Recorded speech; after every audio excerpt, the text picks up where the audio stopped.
Welcome back to another lesson, and in this lesson we are going to look at Rush by Ayra Starr. It goes like this.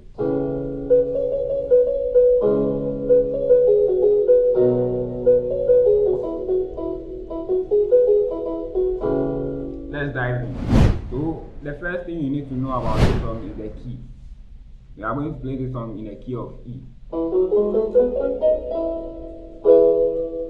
And there are three chords rather in this song. They are mainly the fourth chord, the A major chord, made up of A, C sharp and E. Then a C sharp minor chord, that's C sharp, E and G sharp. Then we have the B major chord,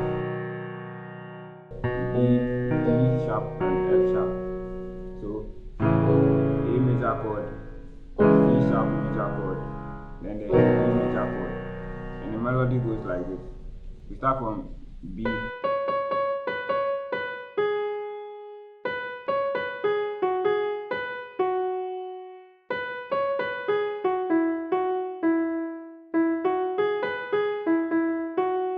Let's play it with the left hand.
So let's start from the beginning.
Thank you for tuning in. Stay tuned until next time.